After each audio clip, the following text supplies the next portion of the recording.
ఆ మహానుభావుడు రెడ్డి అనే పేరు చివర ఉండకూడదని సుందరయ్యగా బతికి ఆ మహానుభావుడు నడయాడిన నేల. అలాగే వెలువల సీతారామయ్య గారు, కాకాని వెంకటరత్నం గారట మహానుభావులు, ఎస్సీ లేడీ సరోజి ఆనందబాయి గారట మహానుభావుడు ప్రతిష్ఠించిన గడ్డ అది. ఆ గడ్డ మీద పొరుగు శాసనసభ్యులుగా పనిచేసిన ఎవరు కనీసం ఇలా క్రిమినల్ కేసులు ఇరుక్కున్న పరిస్థితి కూడా లేదు. గన్నవరం అంటే మట్టి, దేశం అంటే మట్టి కాదు, దేశం అంటే మనుషులు అని గురజాడ గారి సూక్తిలాగా గన్నవరం అంటే మట్టే మట్టే మట్టే అని దిగజార్చిన పరిస్థితి గత 10 సంవత్సరాల నుంచి. ఈ దేశంలో కానీ, ఈ రాష్ట్రంలో కానీ, పక్క దేశాల్లో కానీ ఏ సిటిజన్ అయినా లా బౌండెడ్లో పరిధిలో ఉండాలి, లా బౌండెడ్ సిటిజన్గా ఉండాలి, లాని ఒబే చేసే పరిస్థితిలోనే ఉండాలి తప్ప నేను అబోలా అనుకుంటే ఇదే పరిస్థితులు వస్తాయి. అలాగే ఇలా చేయటం వల్ల ఇంతకుముందు గతంలో 10 సంవత్సరాలు శాసనసభ్యుడిగా ఉంటే అతని భాష కానీ, అతని ప్రవర్తన కానీ బ్రహ్మలింగయ్య చెరువుని రిజర్వాయర్ చేద్దామని నాడు తెలుగుదేశం ప్రభుత్వం అనుకుని నిధులు కేటాయిస్తే కాంట్రాక్టర్ డబ్బులు డ్రా చేసుకుంటే మట్టెమ్ముకున్న పరిస్థితి గన్నవరంలో ప్రతి సందులో గొంతులో ఉన్న ప్రతి గన్నవరం ప్రజలందరికీ తెలుసు. అలాగే ల్యాండ్ గ్రాబింగ్స్ కానీ, మట్టి కానీ, నకిలీ ఇళ్ల పట్టాలు 2019లో పోటీ చేసినప్పుడు ఇచ్చిన పరిస్థితి కానీ, ఆ నకిలీ ఇళ్ల పట్టాలు డిస్ట్రిబ్యూషన్ గవర్నమెంట్ ఆఫీస్ చేయాల్సింది అతను మనుషులు పంచిన విధానం కానీ, ఇలా ఎన్ని మాట్లాడిన ఆఖరికి సభ్య సమాజం తలదించుకునే భాష విషయంలో కానీ, ఆఖరికి జగన్మోహన్ రెడ్డి గారికి ఎలాంటి వాళ్ళు నచ్చుతారని తీసుకున్నాడో ఆ రోజు చంద్రబాబు నాయుడు గారు ప్రధాన ప్రతిపక్ష హోదా పోగొడదామని తీసుకుని ఇవాళ ప్రతిపక్ష హోదా ప్రజల చేత తిరస్కరించబడి జగన్మోహన్ రెడ్డి గారు ఇలాంటి పనులు చేస్తూ ఉండేవాళ్ళు ఇష్టమై ఆయన తీసుకుని నేను జగన్మోహన్ రెడ్డిని అధికారంలో తీసుకోవడానికి నేను పోటీ చేసి నేను ఏ రోజు భాష తోనాలి. ఆ రోజు జగన్మోహన్ రెడ్డి గారు కూడా ఎట్టి పరిస్థితుల్లో అతన్ని ఓడించాలి, అతని దుర్మార్గాలకి అంతం పలకాలని చెప్పి తనకు వ్యక్తిగతంగా అతని మీద ఉన్నట్టుగా నన్ను పెనలూరు నియోజకవర్గం అయితే నాకు ఆ సీట్ ఇస్తానని గన్నవరంలో నన్ను బతిమలాడిని పోటీకి చేయించిన పరిస్థితి వాస్తవం కాదా? ఆ తర్వాత పరిణామాల్లో చంద్రబాబు గారి హోదా పోగొడతకు తీసుకోవాల్సి వస్తుందని రాజీ పడమంటే నేను రాజీ పడనని చెప్పాను, నా క్యారెక్టర్ ముఖ్యమని చెప్పాను. జగన్మోహన్ రెడ్డి గారు ఇట్లాంటివి ప్రోత్సహించడం వల్ల, అలాగే ఆఖరికి దుట్టా రామచంద్ర గారు 2014లో వైసీపీ అభ్యర్థిగా పోటీ చేస్తే, నేను 2019లో వైసీపీ అభ్యర్థిగా పోటీ చేస్తే మా ఇద్దరిని తోలనాడితే డాక్టర్ రామచంద్ర గారికి కానీ నాకు కానీ తెలుగు భాషలో బూతులు ఉంటాయనేది అందరికీ తెలుసు. కానీ మేమిద్దరం ఎప్పుడు భాష వాళ్ళం. మా ఇద్దరి మీద ఎవరైతే డాక్టర్ దుట్టా రామచంద్ర గారు కానీ జగన్మోహన్ రెడ్డి గారు కానీ, జగన్మోహన్ రెడ్డి గారు కాదు నేను కానీ పోటీ చేసినప్పుడు మా మీద ఇతను పార్టీ మారి ఈ దందాలు చేయడానికి నకిలీ ఏర్పట్టాలు కేసులుకి అలాగే మట్టి దాని మీద ఎంక్వైరీ చేస్తాను జగన్మోహన్ రెడ్డి ఆ రోజు బ్రహ్మలింగయ్య చెరువు సాక్షిగా ముఖ్యమంత్రి గారు కోతవేడు దూరంలో ఇక్కడ అప్పుడు చంద్రబాబు గారికి సవాలు చేసిన మాట వాస్తవం కదా. మీ ఇంటి దగ్గరలో ఇంత మట్టి దోపిడీ జరుగుతుంటే మీరేం చేశారని అడిగిన మనిషి తర్వాత ఎంక్వైరీ చేయకుండా అతను పార్టీలో తీసుకున్న పరిస్థితి. డాక్టర్ దుట్టా గారి మీద అనుచిత వ్యాఖ్యలు చేసినా, నా మీద చేసినా, గన్నవరంలో 4000 మంది వైసీపీ కార్యకర్తల మీద కేసులు పెట్టించినా అన్నీ గాలి కుదిరి జగన్మోహన్ రెడ్డి తీసుకుని ఆ పాపం ఊరికే పోతుందని అడుగుతున్నా. నువ్వు ఏ విచారణ చేయని పరిస్థితి, నువ్వు నన్ను పోటీ చేయించేటప్పుడు మీరు చెప్పిన మాటలేంటి, ఈ పార్టీలో మనం ఉండలేమని చెప్పి, ఈ అవమానాలు మనం మొయ్యలేమని చెప్పి నేను పార్టీ మారా. కానీ అతను పార్టీ మార్చేటప్పుడు చంద్రబాబు గారు హోదా తీసేద్దామనే ఉద్దేశంతోనో రౌడీలంటే ఇష్టంతోనో మరి ఎందుకు చేర్చుకున్నాడో జగన్మోహన్ రెడ్డి సమాధానం చెప్పాల్సిన అవసరం ఉంది. అలాగే అక్రమ లేఅవుట్లో అక్రమ లేఅవుట్లన్నీ వేసిన పరిస్థితి గన్నవరంలో. కామన్ సైట్లు మొత్తం అన్యాక్రాంతమైన పరిస్థితి. విజయవాడ రూరల్ మండలం టౌన్ కానుకుని మేము కార్పొరేషన్లో లేకుండా రూరల్ మండలంగా ఉన్న 9 గ్రామాల్లో ఒక్క లేఅవుట్లో కూడా కామన్ సైట్ వాడుకోలేని లేని పరిస్థితి. అలాగే అన్నీ కబ్జాలు చేసిన పరిస్థితి. అలాగే బ్రహ్మలింగ చెరువు చెప్పేందాక అలాగే పోలవరం గట్ల మీద మట్టిని తీసిన పాపం ఇది శాపంలో వెంటాడుతుందని నేను పలుమార్లు చెప్పాను. పోలవరం మట్టిని తీయటం వల్లే అంబాపురంకి మొన్న బుడమేరు పొంగినప్పుడు వాటర్ వచ్చిన పరిస్థితి. అలాగే ఎయిర్పోర్ట్ భూముల్లో అవినీతి జరిగిన పరిస్థితి. ఎయిర్పోర్ట్ పక్కన జరిగిన కాలనీల్లో లేఅవుట్లో రోడ్డులు రిజిస్ట్రేషన్ చేసిన పరిస్థితి. తోట వెంకయ్య అనే డాక్యుమెంట్ రైటర్ని అడ్డం పెట్టుకుని అతను వైసీపీ నాయకుడు పెట్టిన పరిస్థితి. పుంకాలుగా ఎంతోమంది ప్రజలు వచ్చి గ్రీవియన్స్ ఇచ్చే పరిస్థితి. ఇంకా ఎన్నో వస్తాయో తెలియని పరిస్థితి. భూ కబ్జాలు, మట్టి, నకిలీల పట్టాలు, ఇట్లాంటి పోటీ అక్రమ లేఅవుట్లు ఇప్పించినట్లో కామన్ సైట్లు మామూలు లేఅవుట్లో, సక్రమమైన లేఅవుట్లో కామన్ సైట్లు అన్నీ అన్యాక్రాంతం అయిపోయిన పరిస్థితి వాస్తవం కాదని అడుగుతున్నా. 10 ఏళ్లుగా పనిచేసిన ఎంఆర్ఓలుగా పనిచేసిన వాళ్ళ మీద ప్రభుత్వం విచారణ చేయాల్సిందిగా కోరత, ప్రభుత్వాన్ని, ముఖ్యమంత్రి గారిని కోరత. ఆ రోజున 5 సంవత్సరాలు మాధురి అనేవాడు కానీ, గత 5 సంవత్సరాలు నాగభూషణం కాదు, పాత ఎంఆర్ఓ నరసింహారావు కానీ, వీళ్ళిద్దరూ ట్యాంపర్ చేయని రికార్డులు లేవు. 22A భూములు పెట్టిన పరిస్థితి. రెవెన్యూ సదస్సును ప్రభుత్వం నిర్వహిస్తుందంటే దాంట్లో అత్యధిక భాగం గన్నవరంలో ఉన్న పరిస్థితి. అన్ని రికార్డులు మార్చిన పరిస్థితి, గవర్నమెంట్ ఆస్తులు కాజేసిన పరిస్థితి, మట్టి దోని పరిస్థితి, చెరువులు అయితే ఎంత లోతుగారో తెరవని పరిస్థితి. ఇలా అన్ని అక్రమాలు, దందాలు చేసి గన్నవరం ప్రజల్ని కించపరచడం కాదని అడుగుతుంది. వాళ్ళు గన్నవరం ప్రజల్ని గతంలో భాష మీద పొట్టు లేకుండా ఏది పడితే అది మాట్లాడి గన్నవరం ప్రజల విలువను దిగజార్చిన పరిస్థితి. ఇవాళ గన్నవరంలో నేను చెప్పే ఎన్నికల ముందు నేను ఎవరి మీద ఒక కేసు కూడా పెట్టనని మీరు మీడియా సోదరులు కూడా అడుగుతున్నా. గత 10 సంవత్సరాలు ఎన్ని కేసులు నమోదైనాయి, నేను శాసనసభ్యుడానికి ఎన్ని నమోదైనా మీరు పరిశీలిస్తే పట్టుమని 100 కూడా, నేను ఒక్కటి కూడా ఈవెన్ వైసీపీ కార్యకర్త మీద కూడా నేను కేసు పెట్టలే ఇప్పటివరకు ఈ 8-9 మాసాల్లో. కానీ ఎటువంటి పావు దాని పిల్లల్ని తిన్నట్టుగా తెలుగుదేశం పార్టీలో అతని కోసం పనిచేసిన వాళ్ళ మీద అక్రమ కేసులు పెట్టిన పరిస్థితి వాస్తవం కాదా? గోడవ నరసయ్య గారి ఇంటి మీద దాడి చేసిన మాట వాస్తవం కాదా? కాసనేని రంగబాబు కాళ్ళేరు కొట్టిన మాట వాస్తవం కాదా? ఇలా చెప్పుకుంటే ఒక గంట సేపు పడతాయి. భూ కబ్జాలు కానీ, దందాలు కానీ, రౌడీయిజం కానీ, ఇలాంటి పరిస్థితులు గన్నవరంలో నెలకొనడం చాలా బాధాకరం. అలాగే వీటికి తోడు గన్నవరం సెంటర్లో కూడా, గన్నవరం అంటే మీ మీడియాలో కూడా గన్నవరం ఒక చిన్న బోర్డు చూపెత్తారు. అట్లాంటి స్థితిలో గన్నవరం నెట్టాడు. మంచి సిగ్నల్ సిస్టమ్ లేదు గన్నవరంలో. అలాగే మహాత్మా గాంధీ స్టాచ్యూ బాగోపోయిన పరిస్థితి, రామారావు స్టాచ్యూ కూడా బాగోని పరిస్థితి. ఈ 2 విగ్రహాలు బ్రాంజ్ విగ్రహాలు ఆర్డర్ చేశా. రాబోయే కాలంలో గన్నవరం సెంటర్ అంటే దాన్ని చూపించాల్సిందిగా మిమ్మల్ని కోరుతున్నా. గన్నవరానికి గత వైపును తీసుకురావాల్సిన అవసరం ఎంతైనా ఉంది. గత 10 సంవత్సరాలుగా గన్నవరం ప్రజలు ఈ రౌడీయిజానికి, గన్నవరం ప్రజలు ఆస్తులు, ప్రజల ధన మాన ప్రాణాలు రక్షించాల్సిన ప్రజాప్రభుత్వాల్లో చీడపురుగులాగా పనిచేస్తే, నాయకుడు మంచివాడైతే సమాజానికి మంచి జరుగుతుంది.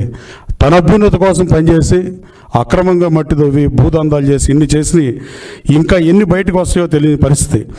10 ఏళ్ళు పనిచేసిన ఎంఆర్ఓల మీద విచారణ చేస్తే 100 కోట్ల రూపాయల ఆస్తులు మాధురి గారి దగ్గర కానీ, నరసింహారావు గారి దగ్గర కానీ ఉంటాయి అనడంలో ఏమాత్రం సందేహం లేదు. అన్ని రికార్డులు ట్యాంపర్ చేశారు. అన్ని ప్రభుత్వ భూముల్ని సొంత భూములుగా మార్చి అమ్మిన పరిస్థితి. ఇన్ని రెవెన్యూ సదస్సుల్ని మా ప్రభుత్వం నిర్వహిస్తుంటే రెవెన్యూ సదస్సులో పెట్టినవి కాకుండా 3 కోట్ల రూపాయలకి రిజిస్ట్రేషన్ చేసిన పరిస్థితి. 3 కోట్ల రూపాయలు క్యాష్ పెడితే ఏ రిజిస్టర్ ఆఫీస్ అన్నా రిజిస్టర్ చేసే పరిస్థితి ఉందా? న్యూజివీడ్లో రిజిస్ట్రేషన్లు చేపించడం. అసలు ఇవన్నీ చేయాలంటే గన్నవరంలో నేను పోలీస్ స్టేషన్లో అక్కర్లేదని చెప్పే గతంలో నారా లోకేష్ బాబు పాదయాత్రలో నేను తెలుగుదేశం పార్టీలో ఇక ఈ అవమానాలు చాలు, ఈ పార్టీలో మనం పనిచేయలేము, నేను తెలుగుదేశం పార్టీలో చేరిన తర్వాత లోకేష్ గారితో పాటు పాదయాత్ర చేస్తుంటే 2వ రోజే మా అందరి మీద, నారాయణ గారి మీద, రవీంద్ర గారి మీద, రావు వెంకటేశ్వర మీద, ఉమా గారి మీద, తెలుగుదేశం పార్టీ నాయకులు అందరి మీద కేసు పెట్టిన పరిస్థితి. నేను లోకేష్ బాబు పక్కన రోడ్డు మీద నడుస్తుంటే ఆ రోజున నేను 307 అటెంప్టివ్ మర్డర్ నేను చేశానని చెప్పి నా మీద కేసు పెట్టిన పరిస్థితి. అలాగే గతంలో SC ST కేసులు పెట్టిన పరిస్థితి. కేసులు పెట్టడం, వేధించడం నిత్యకృత్యంగా ఉన్నప్పుడు ఆ పాపం ఉసురు డెఫినెట్గా తగులుతుందని నేను మనస్ఫూర్తిగా నమ్ముతున్నా. అలాగే ఎవరి మీదైనా క్రిమినల్ కేసు పెట్టి గన్నవరం ప్రతినిధిని గన్నవరం ప్రజల ఆత్మగౌరవాన్ని మంటగలిపి, అలాగే ఇందా చెప్పినట్టుగా ఎవరైతే తన కోసం పనిచేశారు, ఆఖరికి నేనైతే 2019లో రిగ్గింగ్ చేసిన నా ఓటమికి పనిచేసి రిగ్గింగ్ చేసిన వాళ్ళు కూడా నేను వాళ్ళతో కలిసి పనిచేసే పరిస్థితి. ప్రజాస్వామ్యంలో రాజకీయాల్లోకి వచ్చేది ప్రజల జీవితాన్ని మారుస్తాకున్న ఏకైక ఆయుధం రాజకీయం, అది ఏ దేశమైనా. కాకపోతే దురదృష్టం ఏంటంటే ఇలాంటి వ్యక్తులు రాజకీయాల్లో ఉండడం వల్ల వాళ్ళ వ్యక్తిగత ఆస్తులను పెంచుకోవడం కోసం పవర్ను ఉపయోగించి ప్రజల్ని భయభ్రాంతులకు గురి చేయటం, నోటికి ఎంత వస్తే అంత మాట్లాడటం, చంద్రబాబు నాయుడు గారు నా మీద పోటీ చేయండి ఇలాంటి మాటలు మాట్లాడటం. ఆ గుడివాడు అతనికి సాంతం బుద్ధి కూడా లేదు అతనికి. అతనైతే చంద్రబాబు నాయుడు గారు కుప్పంలో గెలిస్తే నేను అడుపుట్లు పాలిష్ చేస్తా. ఇప్పుడు చంద్రబాబు గారు ముఖ్యమంత్రి అయ్యారు, కుప్పంలో గెలిచారు, నువ్వు ఎక్కడున్నావో తెలియని పరిస్థితి. నోటికి ఎంత వస్తే అంత మాట్లాడినప్పుడు కనీసం జగన్మోహన్ రెడ్డి గారు వైసీపీ అధ్యక్షుడిగా దాన్ని ఖండిస్తే తన విలువన్నా పెరిగేది. గాలికి వదిలి ఆయన తిడితేనే బాగుంటుందని చెప్పిగా వదిలి ఇవాళ ప్రతిపక్ష హోదా రాకుండా 11 స్థానాలకు పరిమితం అయిపోయాడు. రేపు వచ్చే ఎన్నికల్లో కూడా జగన్మోహన్ రెడ్డిని సూటిగా అడగదలుచుకున్నా. మీరు మేనిఫెస్టోలో 10% సీట్లు వస్తేనే ప్రతిపక్ష హోదా వద్దని రూల్ బుక్ చెప్తుంది. 18 మంది శాసనసభ్యులు మీరు గెలిపిపోతే నేను అసెంబ్లీకి వెళ్ళని వచ్చే ఎన్నికల్లో మేనిఫెస్టోలో పెట్టి పోటీ చేసే దమ్ము ఉందా అని, అలాగే మైక్ ఇవ్వట్లేదని ఇట్లాంటి మాటలు మాడే పరిస్థితి. మీ వాళ్ళు మళ్ళీ వాళ్ళ పొద్దున్న నుంచి మాజీ శాసనసభ్యుని అరెస్ట్ చేస్తే గన్నవరం ప్రజలు గన్నవరంలో గతంలో జరిగినవన్నీ భూ కబ్జాలు కానీ రోజు గ్రీవియన్స్ వచ్చే పరిస్థితి. ఇవాళ పొద్దున్నుంచి వైసీపీ నాయకులు చాలామంది మాట్లాడుతున్నారు. మీరు అతను మాట్లాడే భాషను సమర్థిస్తున్నారా? జగన్మోహన్ రెడ్డి గారు మీరు కూడా సమాధానం చెప్పాల్సిన అవసరం ఉంది. నువ్వు చేష్టలుడికి చూస్తానంటే ఇదేమో మహిసభ కాదు. మీరు అసెంబ్లీకి రానంటాం, అసెంబ్లీకి వచ్చినా మీకేం ఇబ్బంది లేదు. నేను కూటమి నుంచి గెలిచిన 164 మంది పార్లమెంటరీ భాష మాట్లాడతారు తప్ప మిమ్మల్ని అఘోరంగా మాట్లాడే పరిస్థితి ఉండదు. మీరు శాసనసభకు రావాలి. అట్టగా మీరు మైక్ ఇవ్వలేదంటాం, చంద్రబాబు గారితో పాటు ఈక్వల్గా మైక్ కావాలంటాం. సభానాయకుడు 5 సంవత్సరాలు ఇదే శాసనసభలో నువ్వు నడిపి ఇవాళ శాసనసభ గౌరవాన్ని తగ్గించడం, ప్రజాస్వామ్య విలువలకు తిలోదకాలు ఇవ్వటం, ప్రజాస్వామ్య దాడి చేయటం, పార్లమెంట్కి 4 గెలిస్తే వాళ్ళకి హోదా లేకపోయినా వాళ్ళనేమో అటెండ్ అవ్వమంటాం, అసెంబ్లీకి 11 మంది గెలిపించిన ప్రజలను అవమానించడం ఇది ధర్మం కాదు. ఇప్పటికైనా జగన్మోహన్ రెడ్డి వైఖరిని మార్చుకోవాలని కోరుతూ, ఇలాంటి వ్యక్తులకి నువ్వు సీట్ ఇచ్చి నన్ను ఏ రోజు నేను జగన్మోహన్ రెడ్డి గారు నేను పొన్నెత్తి మాటల్లో ఇలాంటి వ్యక్తులకి సీట్ ఇచ్చి నువ్వు భారీ మూల్యం చెల్లించావని నేను భావిస్తున్నా. ఇంకా తగదునమ్మా అంటే మళ్ళీ పొద్దున్నుంచి మొదలుపెట్టిన పరిస్థితి. మళ్ళీ మీరు ఈ రాష్ట్ర ప్రజలకు ఏం సందేశం ఇద్దాం అనుకుంటున్నారు? నేను మీడియాలో మాట్లాడతానని చెప్తాను. 164 సీట్లు ఓడిపోయిన అభ్యర్థులు రాజకీయాల్లో గెలుపోవడం సహజం. 2 పోటీ చేస్తే ఒకళ్ళే గెలుస్తాం. 164 మంది మీడియాలోనే మాట్లాడుతున్నారు. మిగతా గెలిచిన 11 మంది శాసనసభ్యులు, నువ్వు గెలిపించిన శాసనసభ్యుల్లో కొత్తగా ఎన్నికైన శాసనసభ్యులు ఓటు తీసుకున్నావు అసెంబ్లీలో, మళ్ళీ ఈ అసెంబ్లీని చూస్తావా లేవా అనే బాధతో ఉన్నారు. నువ్వు ముందు నీ శాసనసభ్యులను చూసుకో. నీ మాజీ శాసనసభ్యులు ఆ రోజు నువ్వు అధికారంలో ఉన్నప్పుడు మురిగారు తప్ప నువ్వు అధికారం కోల్పోయినాక ఎవరో మాట్లాడని పరిస్థితి. ఇది ప్రజాస్వామ్య మనుడికి మంచిది కాదు. ఇది డెఫినెట్గా గౌరవ సభ చేస్తానని చంద్రబాబు నాయుడు గారు దాన్ని గౌరవ సభగా నడుపుతున్నారు. నువ్వు శాసనసభకు మీరు వచ్చినా మిమ్మల్ని అన్పార్లమెంటరీ వర్డ్స్తో మా కూటమి ఎమ్మెల్యేలు ఎవరు మాట్లాడే పరిస్థితి ఉండదు. తక్షణం ఈ వైఖరి మీద మీరు ఆ రోజు బ్రహ్మలింగయ్య చెరువు గట్టు మీద జగన్మోహన్ రెడ్డి గారు ఆ రోజు ప్రతిపక్ష నాయకుడిగా ఉండి ఇక్కడ అక్రమంగా మట్టి తరలిచ్చారు అనే దాని మీద నీ ప్రభుత్వంలో ఎంక్వైరీ ఎందుకు చేపించలేదో జగన్మోహన్ రెడ్డి గారు సమాధానం చెప్పాల్సిన అవసరం ఉంది. నన్ను రాజీ పడమంటే నేను రాజీ పడనని చెప్పా, రాజీ లేని పోరాటం చేస్తానని చెప్పా. ఎట్టి పరిస్థితుల్లో తెలుగుదేశం పార్టీ శ్రేణులకు అండగా ఉంటాను. నేను తెలుగుదేశం పార్టీలో చేరినప్పుడు చెప్పా, వైసీపీ కార్యకర్తల మీద కూడా తప్పుడు కేసులు పెట్టనని చెప్పా. అదే మాట మీద తప్పుడు కేసులు పెట్టట్లా, నేను ఒక్క కేసు కూడా పెట్టలా. కానీ ఒక దళిత కుటుంబానికి చెందిన వాళ్ళని కిడ్నాప్ చేసి వాళ్ళ తల్లిదండ్రులతో కేసు పెడితే దానికి కూడా బొత్స సత్యనారాయణ గారు లాంటి సీనియర్ రాజకీయ నాయకులు రెస్పాండ్ అవుతున్నారంటే మీరు ఆలోచించాలి. ఆ రోజున నీచమైన భాష మాట్లాడినప్పుడు కానీ తిట్టినప్పుడు కానీ మీకోసం మీ పార్టీ కోసం పోటీ చేసిన అభ్యర్థులను తోలనాడినప్పుడు కానీ ఎప్పుడన్నా ఒక్క వైసీపీ నాయకుడు అన్న నోరు మెదిపారని అడుగుతున్నా. అంటే జగన్మోహన్ రెడ్డి గారు నోరు పెడతాడు, మీరు మొదలు పెడతారు. ఇలాంటి వైఖరి రాజకీయాలకు మంచిది కాదు.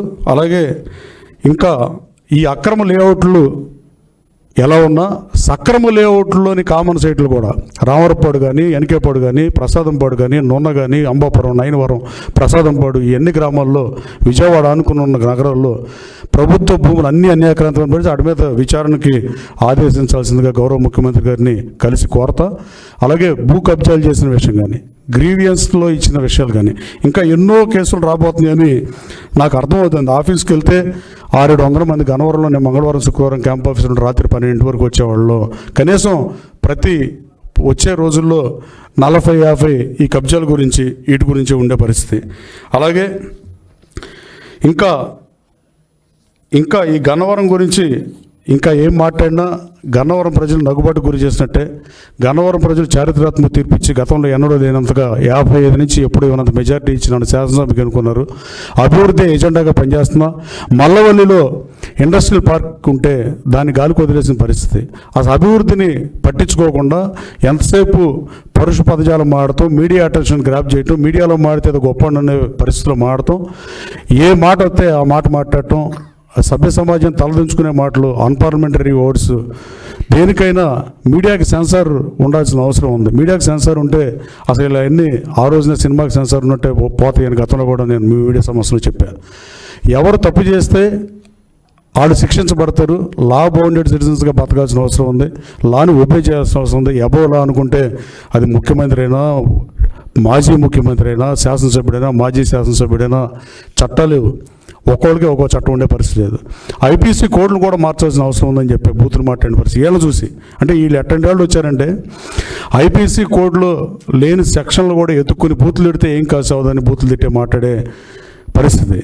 గన్నవరం ప్రజలకు కూడా, గన్నవరం ప్రజలకి నేను సారీ చెబుతున్నా. గతంలో మహానుభావుడు సుందరయ్య గారి దగ్గర నుంచి మొన్నటి శాసనసభ్యుడిగా పనిచేసిన బాలవర్ధన్ గారి దాకా ఎవరు క్రిమినల్ రికార్డులో కానీ, అవినీతి మరక్ కానీ, ముద్రపోయిన గారు కానీ ఎవరైనా అసలు మకిలే లేదు.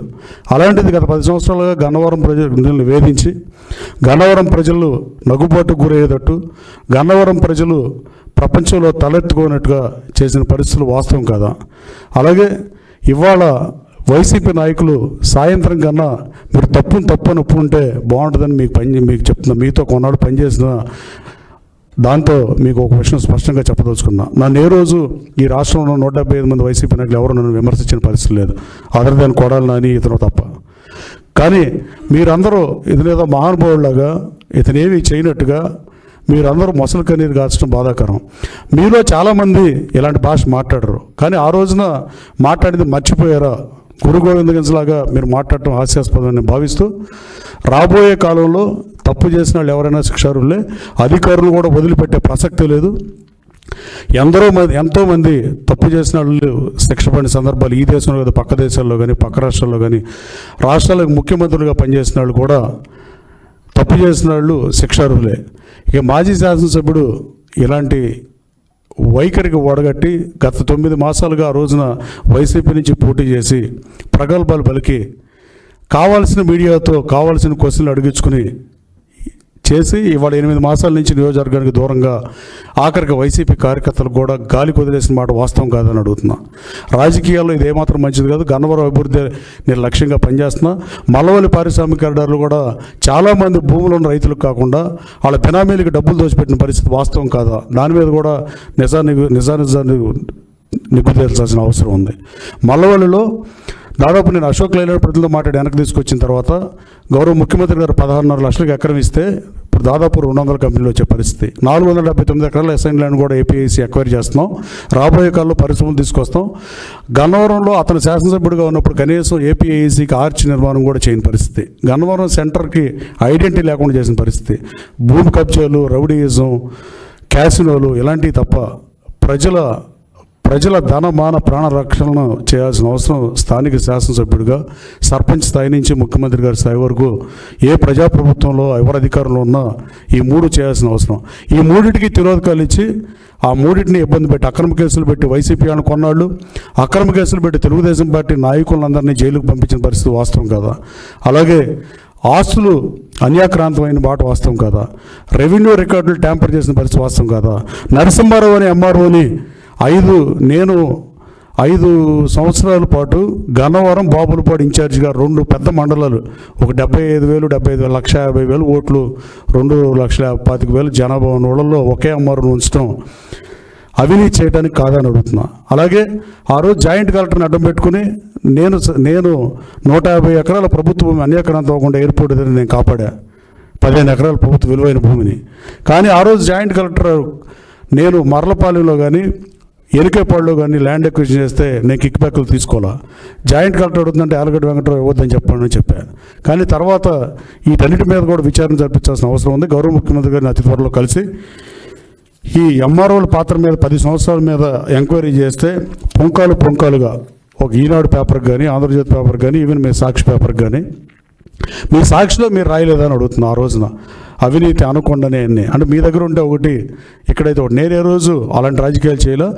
గన్నవరం ప్రజల కోసం, గన్నవరం ప్రజలను ఎవరిని ఇబ్బంది పెడతాం నా అభిమతం కాదు, నా మతం కాదు. ఎట్టి పరిస్థితుల్లో గన్నవరం అభివృద్ధి ఎజెండాగా పనిచేస్తున్నా. తప్పు చేసిన వాళ్ళు ఎవరైనా శిక్షార్హులే. రాబోయే కాలంలో వీటన్నిటి మీద ఎంక్వైరీ చేయాల్సిందిగా ముఖ్యమంత్రి గారిని కోరుతా. Thank you.